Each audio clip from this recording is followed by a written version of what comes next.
I'm sorry, I thought you said you were taking me to a real restaurant, not a junkyard, Paisley sneered. He stepped back from the passenger door of my car as if it were a biohazard that might infect his designer suit.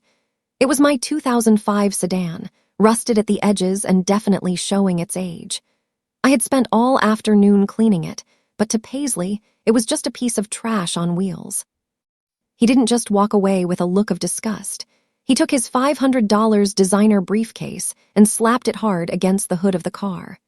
The metal made a hollow sound, and I could see a fresh scratch cutting through the thin paint. "Don't ever call me again, Quinn," he snapped, his eyes filled with cold contempt. "I don't date projects or people who live in the slow lane. I have a reputation to maintain, and being seen in this heap of metal would ruin me."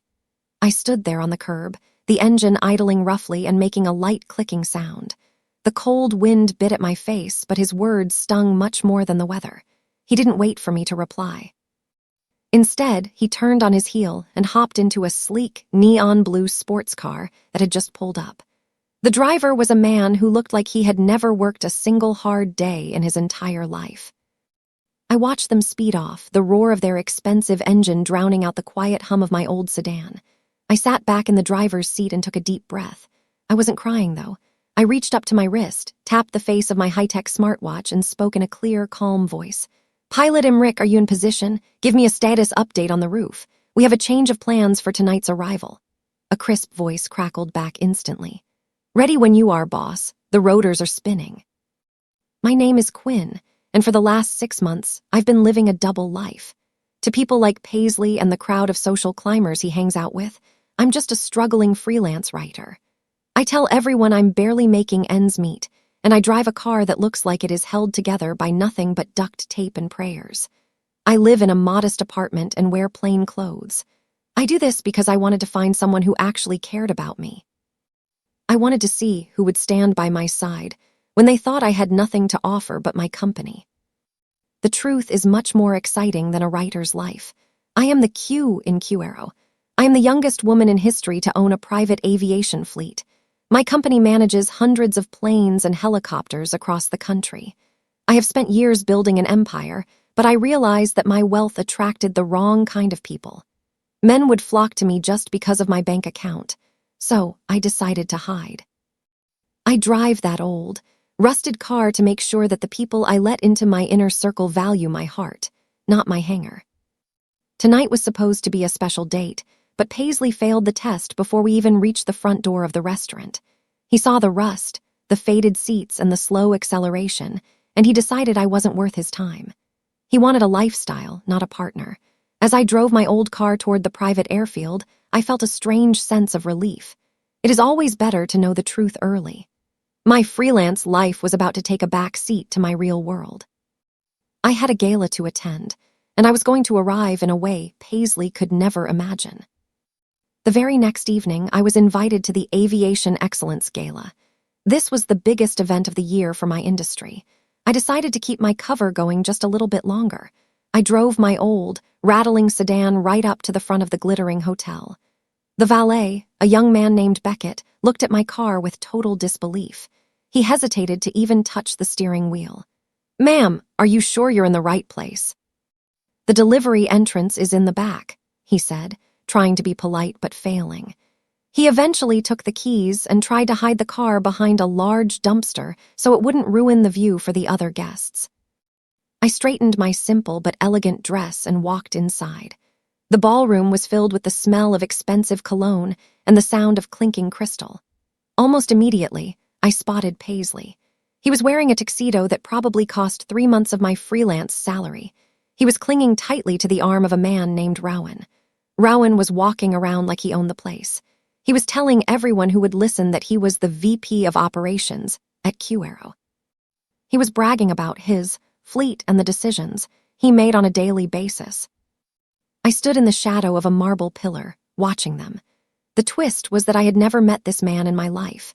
I knew every executive in my company by name and face, and Rowan was definitely not one of them.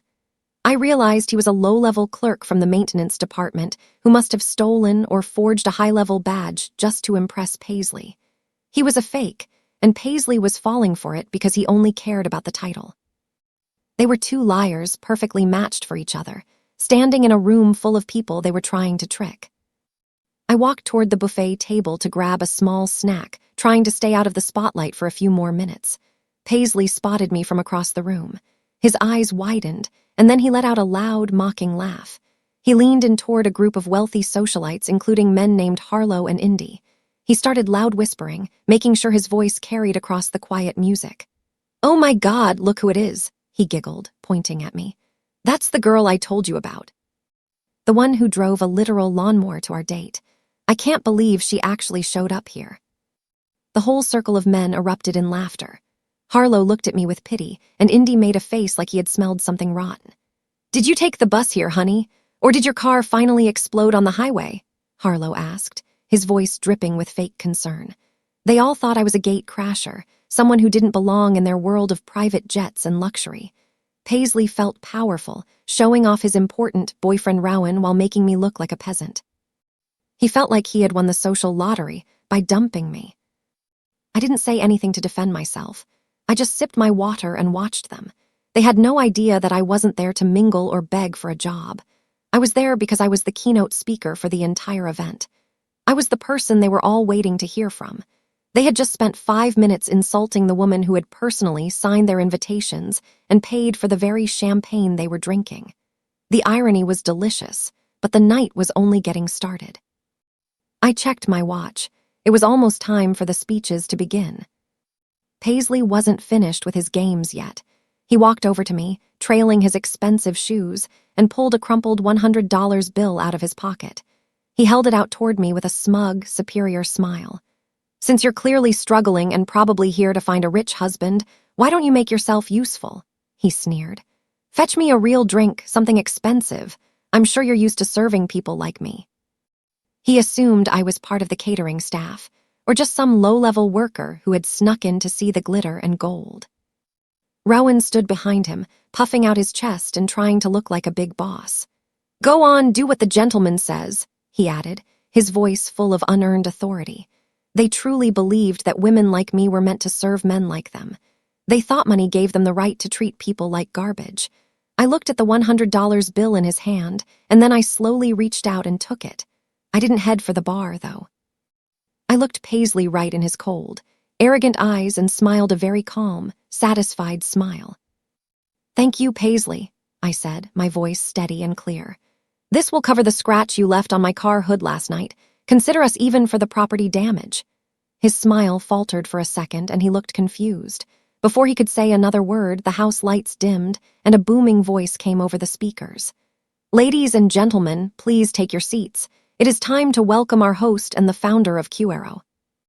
I turned my back on him and Rowan, walking toward the stage as the crowd began to applaud. As I waited in the wings for my introduction, my phone buzzed. It was a message from Leland, my head of finance. He had been doing some emergency digging into our internal accounts. He sent over a digital file that made my blood run cold. Rowan hadn't just lied about his job title. He had been a busy little thief. He had found a way to use a company credit line meant for emergency repairs to buy Paisley all those expensive gifts he was wearing. The designer tuxedo, the watch, and even the shoes were all paid for with my company's money. Leland showed me the digital trail. Rowan had been clever, but not clever enough. He had been funneling the stolen money into an offshore account owned by a man named Hawk. I knew that name. Hawk was a shady developer who had been trying to buy up land near our hangars for months. It looked like Rowan was working with Hawk to drain QAero from the inside. They were stealing from the very fleet they pretended to manage. Rowan was a puppet, and Hawk was the one pulling the strings, using my own resources to build their own secret wealth. I looked out at the audience and saw Rowan and Paisley sitting in the front row. They looked so proud of themselves. They thought they were the smartest people in the room. Rowan was probably planning his next theft while Paisley was thinking about what else he could make Rowan buy. They had no idea that the freelance writer was actually their boss, and that she now had proof of every single dollar they had stolen. I signaled to Leland to keep the evidence ready. I wasn't just going to fire Rowan. I was going to dismantle his entire world. The gala finally reached its big conclusion, which was the grand departure.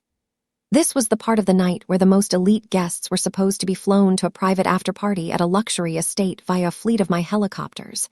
It was the ultimate status symbol. Paisley and Rowan were the very first people in line, pushing their way to the front. They were acting like they owned the sky, waving to the cameras and talking loudly about how busy their flight schedule was. Paisley was practically vibrating with excitement to be seen boarding a QAero chopper. The flight coordinator, a man named Riven, stood at the gate with a digital clipboard. He looked at their names and then stopped them with a firm hand. "I'm sorry, Mr. Rowan and Mr. Paisley, but there is a problem with your clearance," Riven said, his voice flat and professional. Rowan turned bright red and started shouting. "Do you know who I am? I'm the VP of Operations. I give the orders here." He tried to push past Riven, but 2 security guards stepped forward, blocking his path. Paisley looked mortified as the other guests started to whisper and stare. "I know exactly who you are, Rowan," Riven replied, looking down at his screen. "And the owner of this company has personally placed both of you on the permanent blacklist. You aren't flying tonight. In fact, you aren't allowed on QAero property ever again." The crowd gasped. Paisley looked like he wanted to melt into the floor. He had spent the whole night bragging about his connection to the company, and now he was being publicly rejected at the gate. They were stuck on the ground, while everyone else was heading for the stars. I decided it was time for the final reveal. I walked past the long line of shocked guests, still wearing my simple dress. I didn't stop at the gate. I walked right onto the tarmac toward the largest, most luxurious helicopter in the fleet. The crowd went totally silent as they watched me. I didn't look like a freelance writer anymore. I looked like the person in charge. The pilot, Imric, stepped out of the cockpit and gave me a deep, respectful bow. He opened the heavy, pressurized door for me, his white gloves gleaming under the airfield lights. I paused at the top of the stairs and turned back to look at Paisley and Rowan. They were standing behind the security fence, looking like they had seen a ghost. Rowan's face was a mixture of terror and confusion, and Paisley's jaw had literally dropped open. I caught his eye and gave him a small, knowing wave.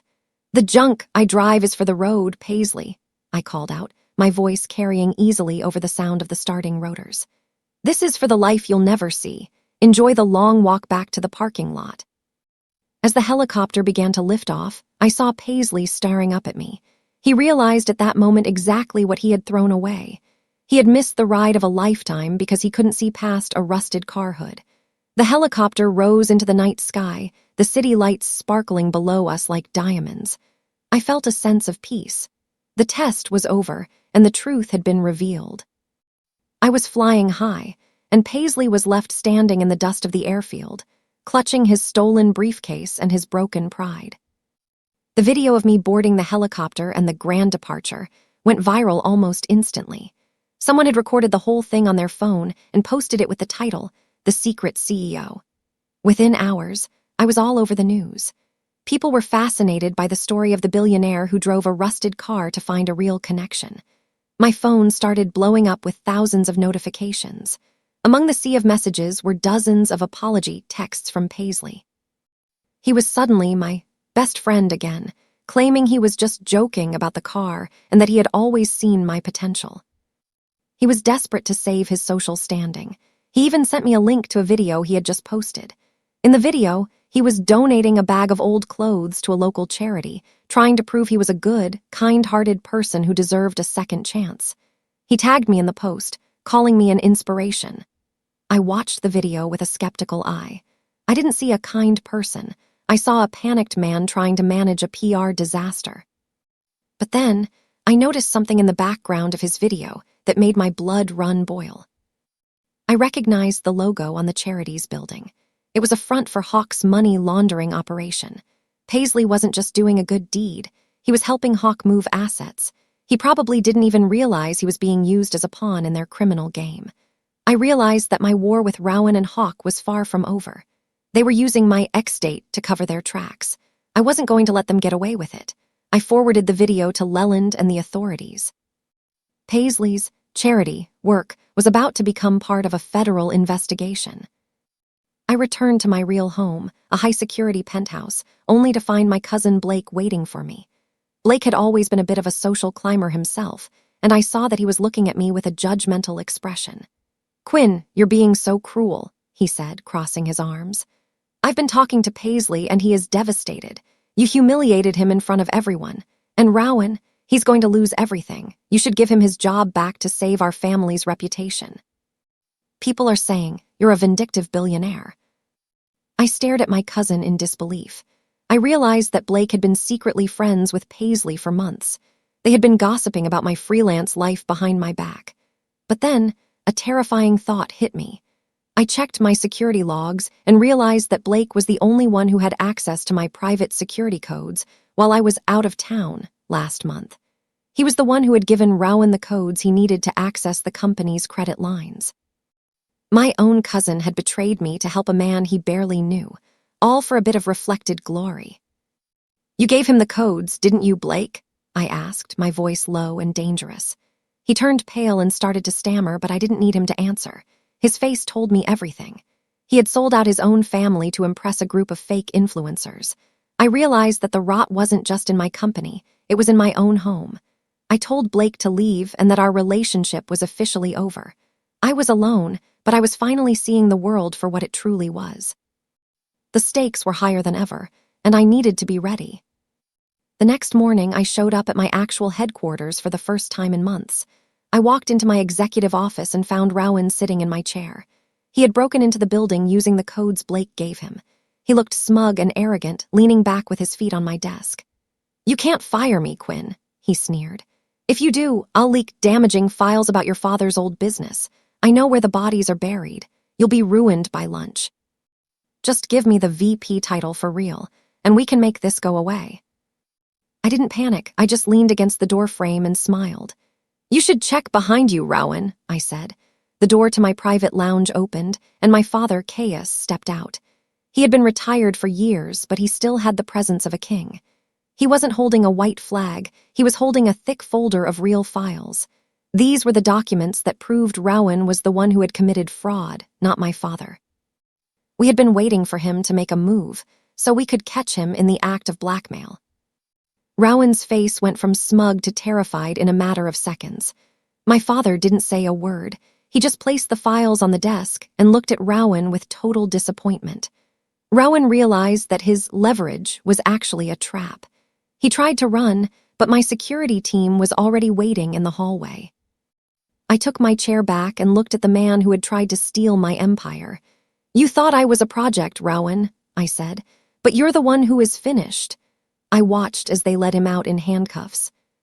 To save his image after the secret CEO video, Paisley decided to go for a massive public stunt. He announced a surprise engagement to Rowan on his Instagram stories.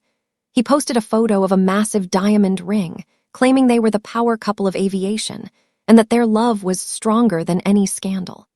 He was trying to act like Rowan's arrest was just a big misunderstanding and that they were moving forward with their lives. He wanted his followers to believe that he was still a king and that Rowan was still a high-level executive. However, as soon as I saw the photo of the ring, I felt a sharp pain in my chest. I recognized that jewelry. It was a rare, vintage piece with a very specific blue diamond in the center.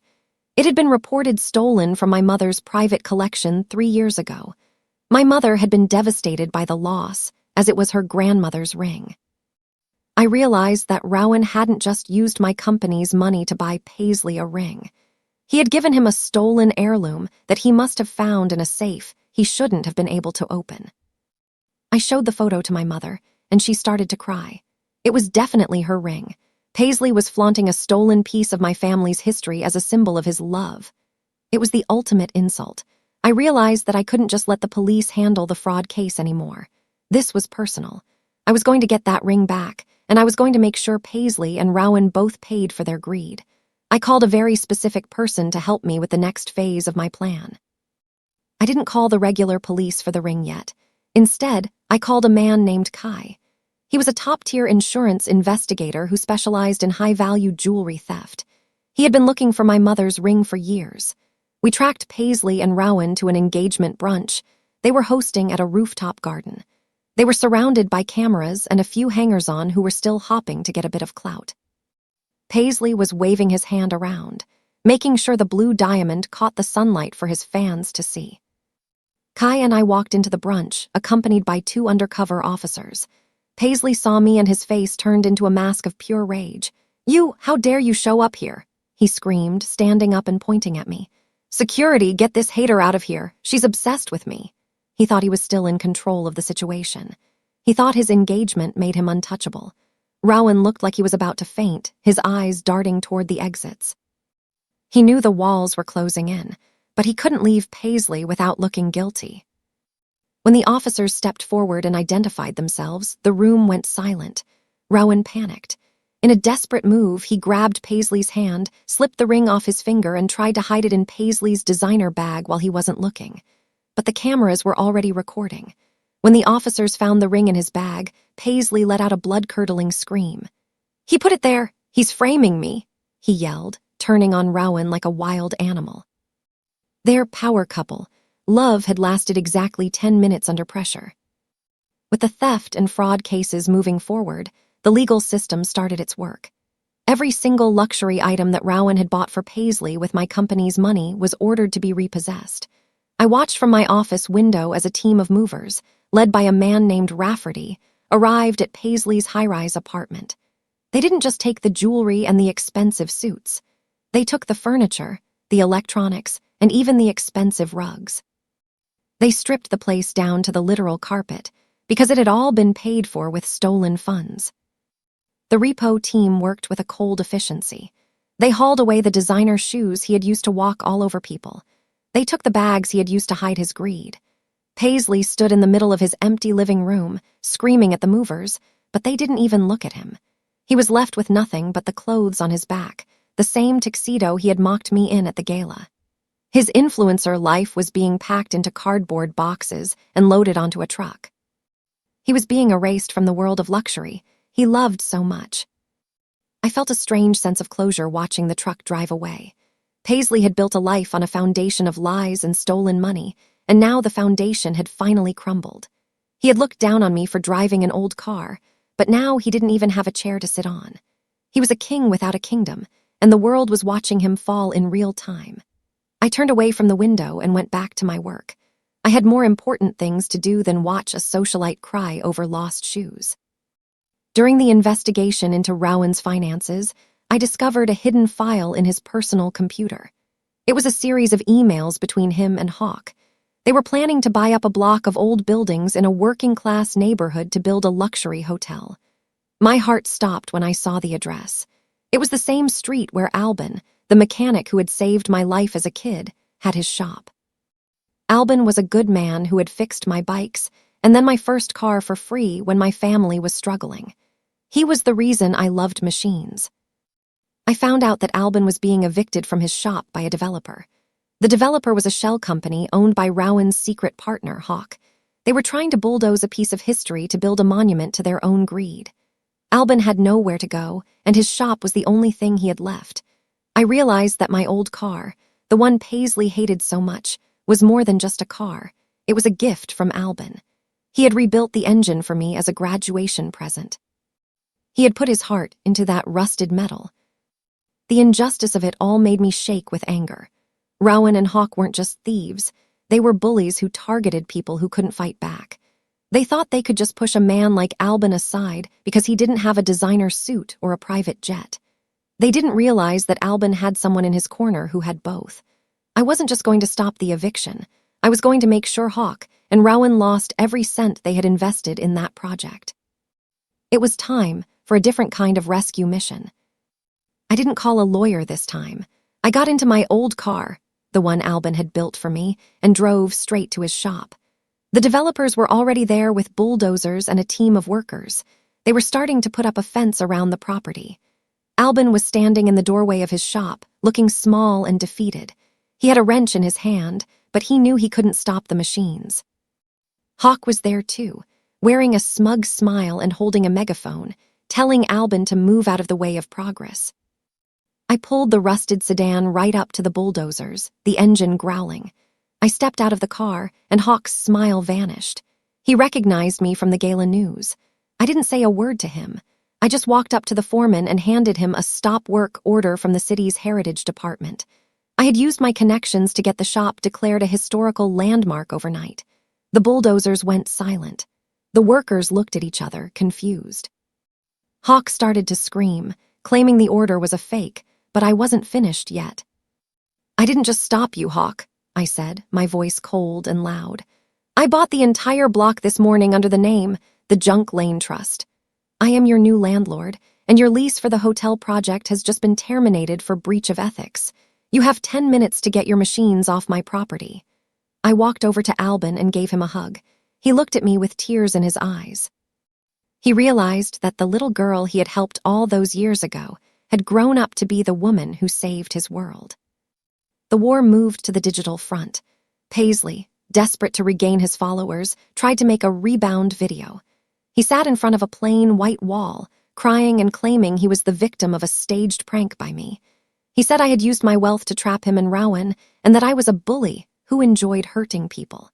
He hired a high-priced PR guy named Dorian to ruin my brand and turn the public against QArrow. He wanted to be the hero of his own tragedy, and he was gaining some sympathy from people who didn't know the whole story. However, Paisley didn't realize that I had a secret weapon. Dorian, his high-priced PR guy, was actually my ex-college roommate. We had been friends for a decade. He had called me the second Paisley's team reached out to him. He was disgusted by Paisley's behavior and wanted to help me finish the job. He was playing the role of his loyal advisor while secretly feeding me all their plans, their passwords, and their private communications. He was the ultimate double agent, and Paisley was telling him everything because he was too arrogant to check his references. Dorian sent me a digital folder of every conversation he had with Paisley. It was a goldmine of evidence. Paisley wasn't just a victim. He was a mastermind who was trying to coordinate with Rowan's lawyers to hide their stolen assets. He was planning to launch a fake charity to move the money Rowan had hidden offshore. He was even planning to sue me for emotional distress to get a payout. I sat in my office, scrolling through his messages, realizing that his greed had no bottom. He was willing to do anything to get back into the fast lane. One night, Dorian sent me an audio recording that was the final nail in Paisley's coffin. It was a private conversation between him and his mother. In the recording, Paisley was laughing about how he only dated Rowan because he thought he could get a free private jet for his influencer retreat in the Maldives. He called Rowan a useful idiot and said he would dump him the second the flight was over. But then, he said something even worse. He admitted that he actually hated his followers and thought they were stupid for believing his fake life. "They're just numbers on a screen, Mom," Paisley's voice crackled through the speakers. "I don't care about their problems. I just want their likes and their money. They're so easy to trick." I felt a wave of disgust. He was a predator who looked at his fans as prey. He didn't have a single ounce of genuine feeling for the people who supported him. He was a shell of a person, filled with nothing but vanity and greed. I knew that if the public heard this, his career would be over in a single afternoon. I didn't release the audio to the press. Instead, I saved it for a very specific moment. I wanted Paisley to feel the full weight of his betrayal. I wanted him to be at his highest point before I brought the world crashing down on him. I started planning a special event for his upcoming influencer retreat. He thought he was going to the Maldives in style, but I was the one who was going to handle the flight details. He was about to learn that when you treat people like useful idiots, you eventually become one yourself. Paisley announced his dream retreat on social media. He told his fans that he was taking 10 of them on a luxury flight to a private island to learn about branding and beauty. He claimed he had rented a private jet from a top-tier vendor and that everything was paid for. He was trying to act like he was back on top, despite the repossession and the scandals. The fans were excited, and hundreds of them applied for the trip. He was using his last bit of influence to rebuild his it guy status. However, the third-party vendor he rented the plane from was actually a shell company owned by a man named Lowell. Lowell was a man who had lost his entire life savings to one of Rowan's earlier investment scams. He had been a successful pilot who was forced into early retirement because of the financial loss. When I found him, he was working as a flight instructor at a small airfield. I bought him a plane and helped him set up the shell company specifically to catch Paisley. He wanted justice just as much as I did. Lowell played his part perfectly. He gave Paisley a discounted rate for the flight, knowing he couldn't afford a real luxury vendor. He let him sign a contract with a lot of hidden fees and compliance clauses. Paisley didn't even read the document. He was too busy picking out his outfit for the departure photos. He thought he was being a savvy businessman, but he was just walking into another trap. The dream retreat was about to become a very expensive nightmare, and Lowell was the one who was going to pull the plug. The day of the retreat arrived. The 10 excited fans showed up at the airport, dressed in their best clothes and carrying their suitcases. They were looking for the luxury jet Paisley had promised them. But when they got to the terminal, they found Paisley standing next to a grounded plane with a look of pure panic on his face. The plane was locked, and the airport authorities had placed a grounded sign on the boarding stairs. Lowell was there too, wearing his pilot's uniform and holding a clipboard. "I'm sorry, Mr. Paisley, but the flight is canceled due to unpaid fees and contract violations," Lowell said, his voice loud enough for the fans to hear. Paisley tried to argue, claiming he had paid the deposit, but Lowell showed him the contract. "The deposit didn't cover the luxury upgrades you requested, and your credit card has been declined for the balance. Your fans are stuck here because you didn't fulfill your financial obligations." The fans looked at Paisley with a mixture of confusion and anger. They had spent their savings to be there, and he had let them down. Just then, I showed up in my flight suit. I walked over to the fans and offered them a ride on my actual Q-Aero fleet, free of charge. "I'm so sorry for the misunderstanding," I told them. "We have plenty of room for you on our flight to the Maldives." The fans cheered and started to follow me toward the Q-Aero gate. Paisley tried to follow us, but Riven stepped in his way. "I'm sorry, Mr. Paisley, but as I told you before, you are barred from boarding any Q-Aero aircraft. You're staying on the ground." He was left alone in the terminal while his fans flew off with his rival. While Paisley was dealing with the fallout of the grounded plane, Rowan's trial finally began. He was facing multiple charges of fraud, theft, and money laundering. His lawyer, a man named Soren, tried to paint me as a vindictive billionaire who had targeted Rowan out of jealousy and spite. He tried to claim that Rowan had been a loyal employee who had been tricked into a legal trap. They were trying to use my wealth against me, making it look like I was the bully in the situation. It was a desperate move, but Soren was good at his job. However, my lawyer, Bennett, was better. He stood up and presented the GPS data from my old car, the rusted sedan Paisley hated so much. I had hidden a high-tech tracker in the car months ago to see if anyone was tampering with it.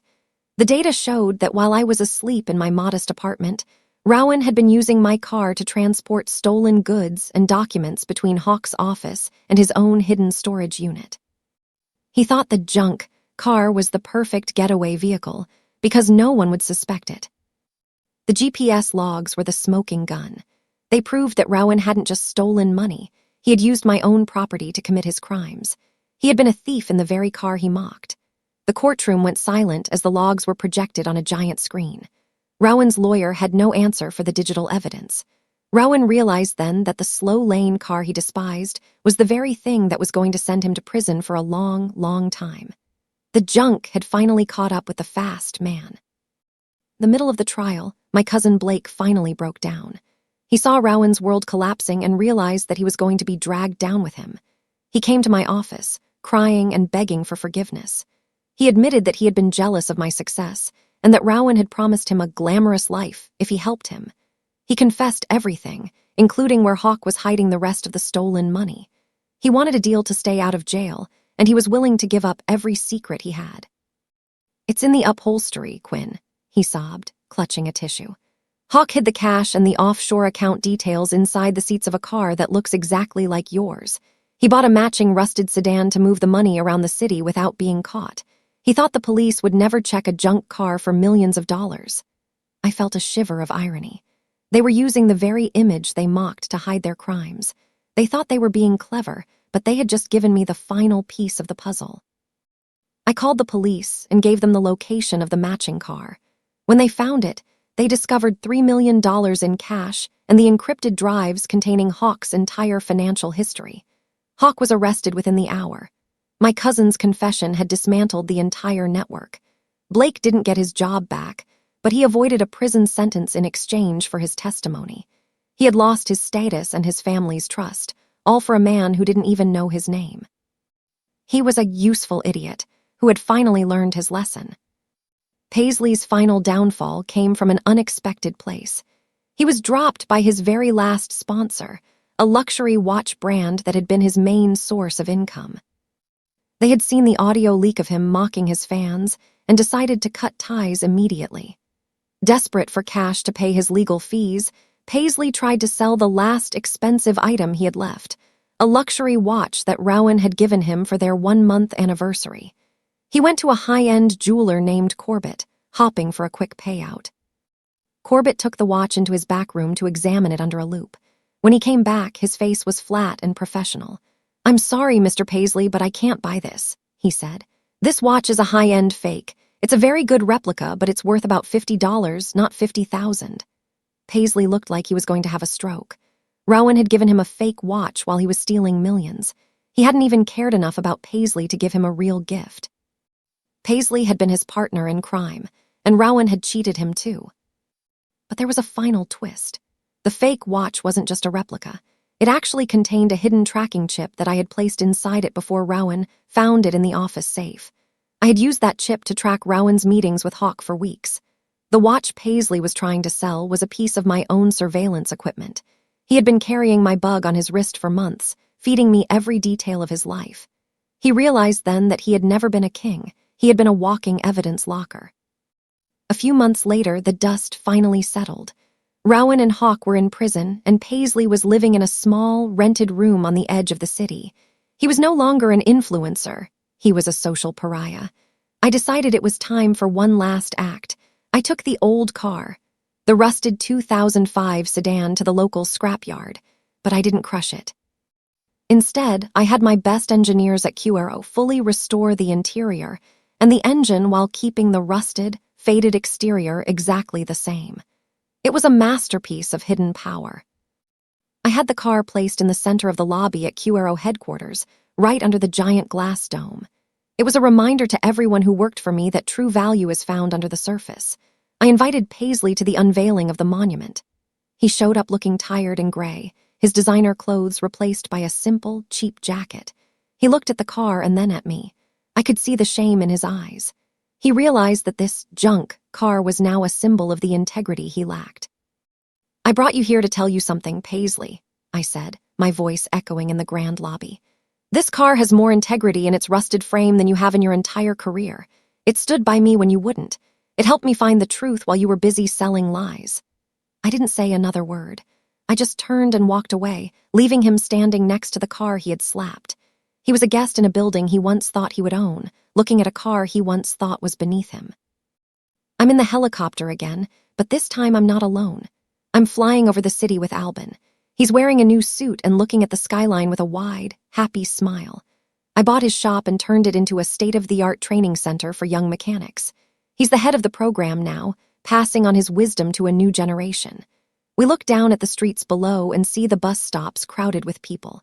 I spot a familiar figure walking toward a bus in the rain. It's Paisley, his head down, his umbrella broken. I don't feel joy in his misery. I don't feel the need to laugh or mock him. I just feel a deep, satisfying sense of peace in my truth. I look at the pilot, Imric, who is steering us toward the mountains. The city is a world of noise and ambition, but up here, everything is quiet and clear. I realize that the rusted car didn't just help me find out who Paisley was, it helped me find out who I was. I am the woman who owns the sky, but I am also the woman who knows the value of a rusted hood. "Where to, boss?" Imric asks over the intercom. I look at Albin, who is pointing at a distant peak where the sun is just starting to set. "Let's go higher, Imric," I say, leaning back in my seat. "There's a whole world out there that Paisley will never see, and I want to see every bit of it." The helicopter rises, the roar of the engine a powerful, steady heart in the clouds. I am moving at the speed of light, and the slow lane is just a memory fading in the distance.